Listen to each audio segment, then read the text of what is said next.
Running for office can be pretty expensive.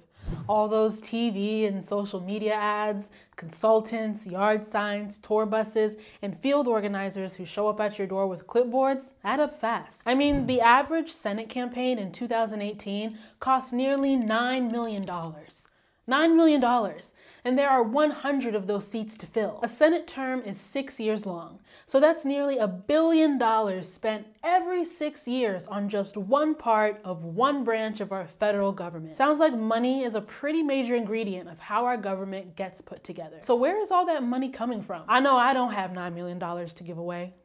A girl can only dream. I'm Evelyn from the internets, and this is the MediaWise Voter Guide. Today, we're going to talk about why the money in our elections matters, who it comes from, where they're spending it, and what it means for how our elected officials do their jobs. There are lots of reasons that someone might donate to a political campaign. Maybe you believe in Senator Evelyn's mission, thanks for the promotion by the way, or her speeches inspire you. Maybe you really don't like what her opponent stands for and want to make it harder for that opponent to win. Or maybe you know that she's going to have a chance to make laws that affect your family or your business, and you want her to think about you when she makes those laws. On the other side of that equation, Senator Evelyn has an election coming up in another 6 years, which means she has to raise another $9 million or so, and she's probably going to go back to the people who donated in her first election and ask if they'll give money again. If she helped pass a law that those funders didn't like, well, maybe it will be harder for her to come up with the money she needs to keep her job. So when it's time for her to vote, she might keep those donors' interests in mind. But the whole point of a representative democracy is to make sure politicians also have your interests in mind, right? So you deserve to know who else might be taking up a chunk of your senator's brain space. Seems like someone should be keeping an eye on that, right? Enter the FEC.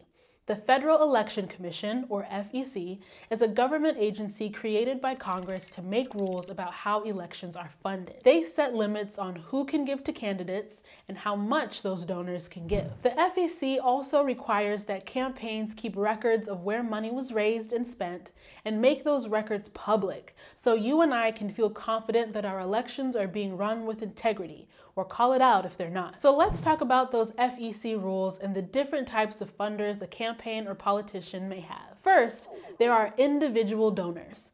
If you've ever gone online and given $20 to a candidate after watching a debate or going to a campaign rally, this includes you. Individual donors are limited to giving no more than $2,800 per election, which is a big chunk of change for Internet Evelyn, but a very small portion of what Senator Evelyn needs to raise overall. So candidates often turn to another type of funder, party committees. These committees, like the DNC and RNC, represent the party itself. Each committee can spend $5,000 per candidate, but there are lots of levels of committees a candidate can go to.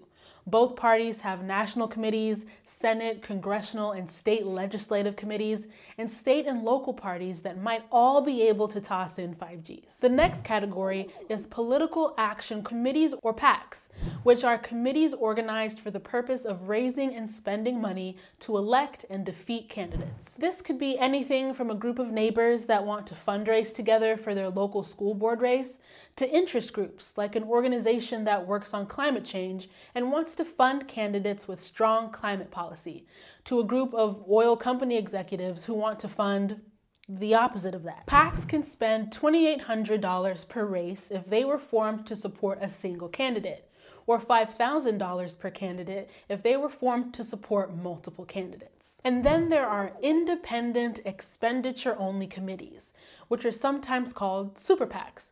You know, those things you've heard about all over the social media sphere. But what actually makes them super PACs? Well, on one hand, they're not allowed to coordinate with candidates, so they're not allowed to talk to each other about what ads to run, or what voters to reach out to, or what yard signs to print. Nothing. But on the other hand, super PACs can spend unlimited funds in an election. Elections are super expensive, and they can write super big checks. If you feel like that's super mysterious and confusing, you're not really wrong. That's why the FEC requires candidates to report where they get their money from. There are also nonpartisan watchdog groups that exist to make it easy for you as a voter to know who might be influencing the candidates you vote for. My favorite is the Center for Responsive Politics tracking tool, opensecrets.org. So let's go find out what some PACs are up to. At opensecrets.org, we can look up any interest group and see where their money is going. As long as we're on the theme of funding transparency, let's start with the funders of this video, Facebook. You'll notice that corporations like Facebook weren't part of our list of campaign funders. While corporations themselves can't donate directly to candidates, they can form PACs, and those PACs can spend as much as they want. Facebook Inc. has a PAC. So what does that PAC spend money on? Well, Facebook has lobbied Congress on issues from net neutrality to STEM education to data privacy and more, because these are the issues that matter to this company. When bills come up in Congress about those issues, Facebook may want politicians in office who will vote in ways that help them run their business.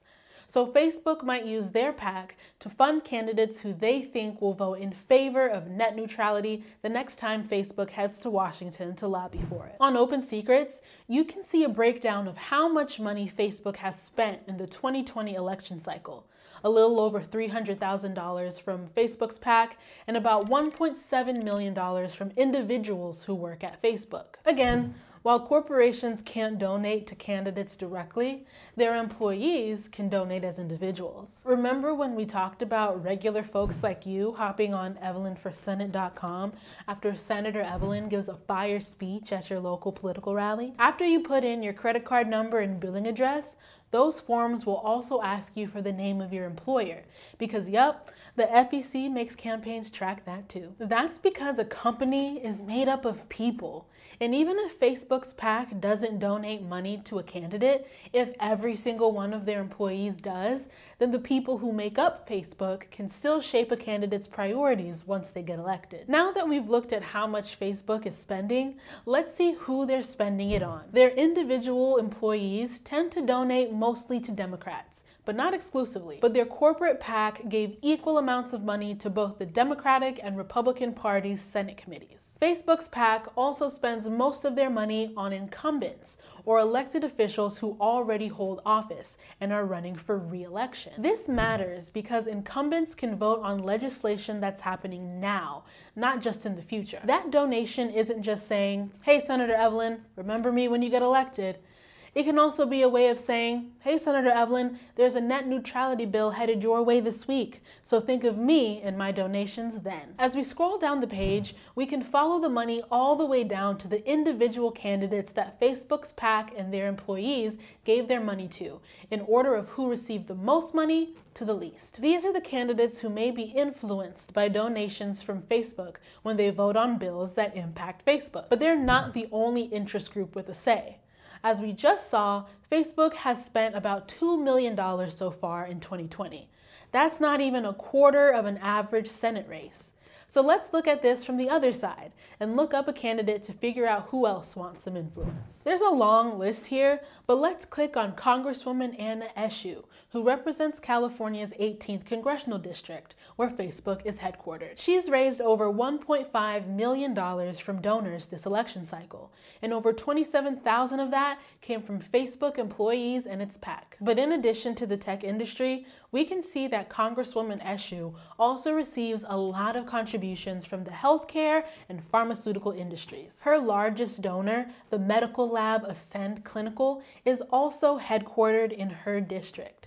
So Congresswoman Eshoo would want to look out for her constituents, but those industries also might want to influence how the Congresswoman votes on things like public healthcare options. You can check out our episode on research to learn more about how to find a candidate's voting record and look at their votes side by side with their funders. Are there any bills those funders lobbied Congress around?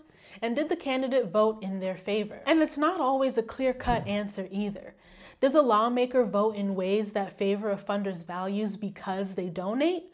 Or do the funders donate to that lawmaker because they have a history of voting in ways that represent their values? It's hard to say, but it's good information to have, even if you can't draw a direct line from a donation to a bill. Once you find out if a candidate is more likely to vote in the interests of Facebook, it's up to you to decide if that also means they'll vote in the interest of you. Maybe net neutrality could be great for your ability to access online content, but looser data privacy laws could give social media platforms more control over your personal information than you want them to have. All that information gives you another tool in your toolkit as you research candidates to decide who will best represent your values in office. Because while money does matter, it's important to remember that the candidate who raises the most money is not always the same as the candidate who wins. Just take the Democratic primaries, where the candidate who spent the most money, Michael Bloomberg, also had one of the shortest-lived campaigns. Even a billionaire has the same number of votes to cast as you, which means your vote is the most powerful tool you have. The MediaWise Voter project is led by the Poynter Institute. That's a journalism teaching nonprofit. Complexly, the creator of this video, is a partner on MVP. And so are Campus Vote Project and another cool coalition organization called Students Learn, Students Vote. The MediaWise Voter project is supported by Facebook.